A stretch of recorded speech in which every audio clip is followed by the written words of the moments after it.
Assalamualaikum warahmatullahi wabarakatuh. Perkenalkan, nama saya Dewi Argenti Fortuna dan rekan saya. Saya Celia Saputri. Saya Salma Nurja. Saya Muhammad Solon Nizar. Saya Muhammad Dafal Baru. Di sini kami akan mempresentasikan jaringan komputer chapter 17.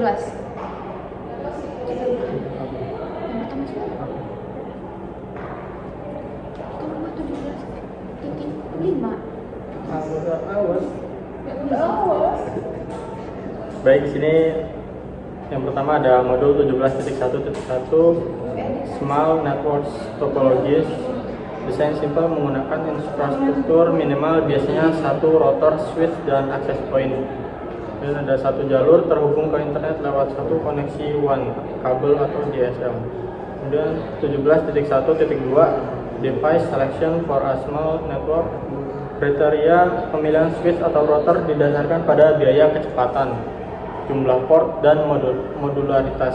Kemudian ada fitur utama, harus mendukung keamanan, routing dasar, kemudian DHCP, NAT, dan QoS Quality of Service.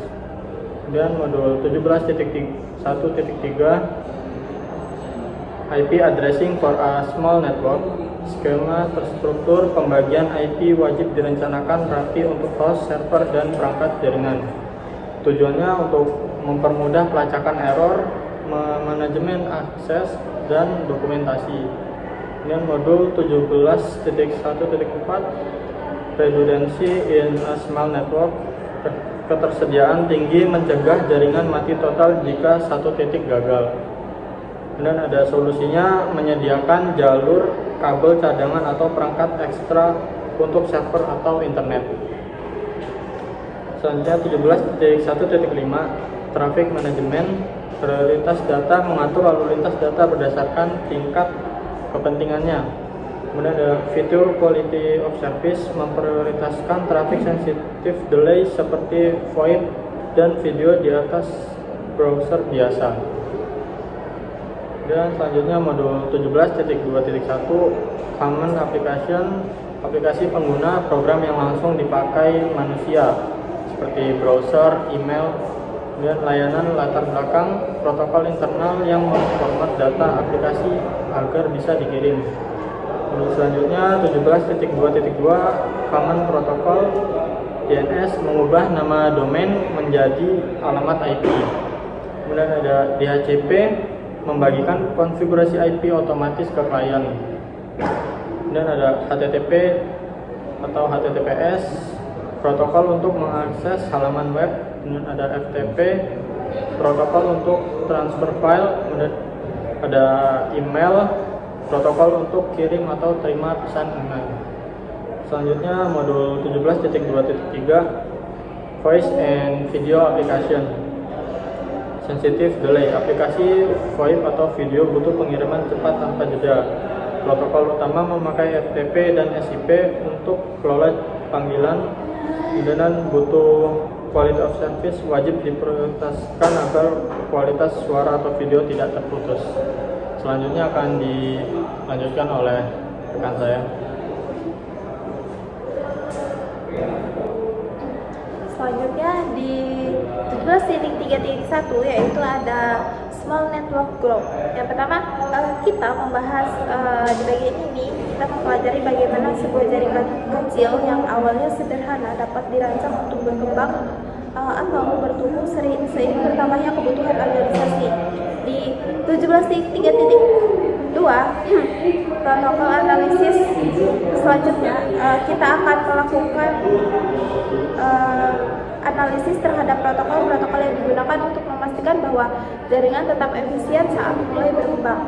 Di 17.3.3 di sini ada employee network utilization, yaitu kita ini bagian penting untuk memantau bagaimana karyawan menggunakan sumber daya jaringan sehingga kita mengalokasikan bandwidth dengan lebih tepat. Di 17.3.4 di sini yaitu check your understanding, yang dimana scale to longer networks, yang dimana kita akan menutup bab ini dengan sesi kuis untuk memastikan kita paham bagaimana langkah-langkah strategis dalam meningkatkan skala jaringan.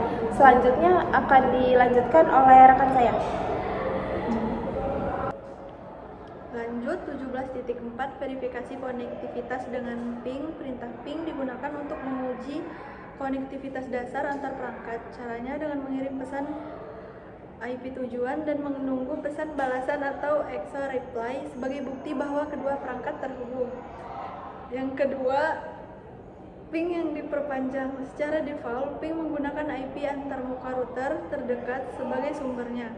Dengan extended ping, kita bisa mengubah parameter tersebut secara manual, seperti menentukan IP sumber spesifik dari jaringan LAN yang berbeda.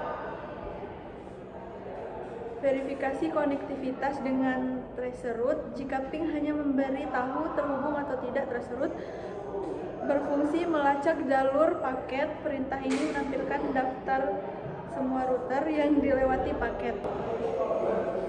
Di sini saya akan menjelaskan selanjutnya untuk chapter 17.5. Jadi pertama ada konfigurasi IP pada host, Windows, Linux, dan macOS. Jadi setiap sistem operasi memiliki perintah khusus melalui command line interface. Kemudian itu ada Windows IP config melihat info dasar. Dan ada IP config melepas dan meminta IP baru dari ETH server. Linux menggunakan perintah IP config atau IP address, dan macOS menggunakan perintah IP config atau perintah spesifik seperti network setup. Kemudian itu ada perintah ARP. Perintah ini digunakan Windows, Linux maupun Mac untuk melihat tabel ARP pemetaan alamat IP ke MAC address. Kemudian itu ada perintah verifikasi pada perangkat Cisco atau iOS. Nah, ini teknisi jaringan menggunakan perintah untuk memeriksa status dan konfigurasi router atau switch. Ada show running config memeriksa konfigurasi yang sedang berjalan saat ini. Kemudian itu ada Cisco Discovery Protocol atau CDP. Itu adalah protokol milik Cisco yang bekerja di layer 2 atau data link. Yang pertama fungsinya menemukan dan mengumpulkan informasi perangkat Cisco lain yang terhubung langsung. Kemudian itu ada perintah show CDP neighbors, itu melihat tetangga dekat. Kemudian itu keamanan karena bisa dimanfaatkan oleh penyerang untuk memetakan jaringan. Selanjutnya akan dijelaskan oleh rekan saya.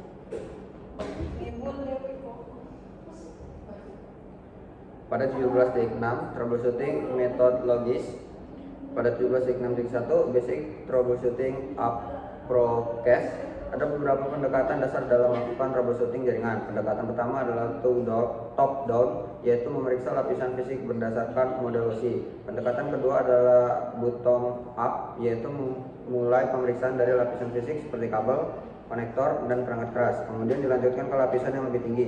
Selain itu, terdapat pendekatan divide and conquer, yaitu penentuan terlebih dahulu letak kemungkinan masalah, kemudian memeriksa ke arah atas atau bawah hingga menyebabkan gangguan ditemukan. Pemilihan metode bergantung pada jenis masalah, pengalaman administrator, dan kondisi jaringan yang sedang ditangani. Pada 17.6.2 revolve or escalate. Setelah penyebab masalah ditemukan, administrator harus menentukan apakah masalah dapat diselesaikan sendiri ataupun perlu diteruskan kepada pihak yang lebih berpengalaman. Jika masalah masih berada dalam kewenangan dan kemampuan administrator, maka perbaikan dapat dilakukan secara langsung. Namun apabila masalah melibatkan perangkat khusus, kebijakan perusahaan atau memerlukan hak akses yang lebih tinggi, maka masalah harus dieskalate kepada teknisi atau administrator tingkat lanjut. Keputusan ini penting agar penyelesaian masalah lebih cepat dan tidak memperburuk kondisi jaringan. Pada 17.6.3 debug comment. Perintah debug pada Cisco iOS digunakan untuk menampilkan informasi secara langsung mengenai aktivitas yang sedang terjadi di dalam router atau switch. Perintah ini sangat membantu administrator dalam menganalisis proses routing, pertukaran paket maupun kesalahan konfigurasi yang sulit dideteksi. Penggunaan perintah biasa. Namun, karena menghasilkan informasi yang sangat banyak dan diproses secara real time, penggunaan debug harus dilakukan dengan hati-hati. Jika digunakan secara berlebihan pada perangkat yang sedang beroperasi, perintah ini dapat meningkatkan beban CPU dan mempengaruhi kinerja jaringan. Pada 17.6.4 terminal monitor command. Perintah terminal monitor digunakan agar pesan dan hasil dari perintah debug dapat ditampilkan pada sesi terminal jarak jauh. Seperti saat menggunakan SSH atau Telnet. Secara default, pesan debug tidak akan muncul pada terminal remote. Oleh karena itu, administrator harus mengaktifkan terminal monitor terlebih dahulu agar dapat memantau proses troubleshooting secara langsung. Setelah proses selesai, fitur ini bisa dinonaktifkan kembali untuk mengurangi tampilan pesan yang tidak diperlukan.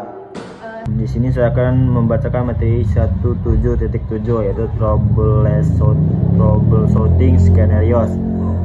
Troubleshooting scenarios membahas berbagai masalah yang sering terjadi pada jaringan komputer beserta cara mengidentifikasi dan mengatasinya dalam praktiknya, gangguan jaringan tidak selalu disebabkan oleh kerasukan perangkat, tetapi juga dapat berasal dari kesalahan konfigurasi pengalamatan IP, pengaturan gateway hingga layanan DNS. Seorang administrator jaringan harus mampu mengenali gejala yang muncul, mencari penyebabnya, dan menentukan solusi yang tepat agar jaringan dapat kembali beroperasi dengan normal. Kemudian 17.7.1 Duplex Operation and Mismatch Issue. Duplex merupakan cara perangkat jaringan mengirim dan menerima data. Terdapat dua jenis duplex, yaitu half duplex yang hanya dapat mengirim atau menerima data secara bergantian, dan full duplex yang dapat mengirim dan menerima data secara bersamaan. Kemudian masalah sering terjadi ketika dua perangkat memiliki pengaturan duplex yang berbeda atau disebut duplex mismatch. Kondisi ini dapat menyebabkan koneksi menjadi lambat, banyak paket yang hilang, paket loss, serta seiring terjadi kesalahan collection. Oleh karena itu, administrator harus memastikan kedua perangkat menggunakan pengaturan duplex yang sama, baik secara otomatis maupun manual. Kemudian 17.7.2 IP addressing issue on iOS device. Kesalahan konfigurasi alamat IP pada router atau switch Cisco iOS merupakan salah satu penyebab utama kegagalan komunikasi jaringan. Kemudian masalah dapat berupa alamat IP yang salah, subnet mask yang tidak sesuai, interface yang belum diaktifkan, atau konfigurasi IPv4 maupun IPv6 yang tidak lengkap. Kemudian administrator dapat menggunakan perintah seperti show IP interface brief atau show IPv6 interface brief untuk memeriksa status interface dan memastikan konfigurasi alamat IP telah benar. Kemudian 17.7.3 IP addressing issues on end device. Selain pada router, kesalahan alamat IP juga dapat terjadi pada perangkat pengguna seperti komputer, laptop, atau printer. Kesalahan tersebut dapat berupa alamat IP yang tidak sesuai dengan jaringan, subnet mask yang salah, alamat yang sama dengan perangkat lain, duplikat IP, atau kegagalan memperoleh alamat IP dari DHCP. Kemudian 17.7.4 Default Gateway Issues. Default gateway berfungsi sebagai jalur keluar bagi perangkat ketika ingin berkomunikasi dengan jaringan lain. Jika alamat default gateway salah atau tidak dikonfigurasi, perangkat biasanya menjadi dapat berkomunikasi dengan perangkat lain dalam jaringan lokal, tapi tidak dapat mengakses jaringan di luar subnet atau internet. Oleh karena itu, administrator harus memastikan bahwa alamat gateway sesuai dengan alamat interface router yang terhubung ke jaringan tersebut. Kemudian 17.7.5 yaitu troubleshooting DNS issue. DNS berfungsi menerjemahkan nama domain seperti Google menjadi alamat IP yang dapat dipahami oleh perangkat jaringan. Jika konfigurasi DNS mengalami masalah, pengguna biasanya masih dapat mengakses internet menggunakan alamat IP, tetapi tidak dapat membuka situs web yang menggunakan nama domain. Administrator perlu memeriksa alamat DNS server yang digunakan menguji koneksi menggunakan perintah ping, nslookup atau tracer, serta memastikan layanan DNS berjalan dengan baik. Video presentasi dari kami akhiri. Wassalamualaikum warahmatullahi wabarakatuh.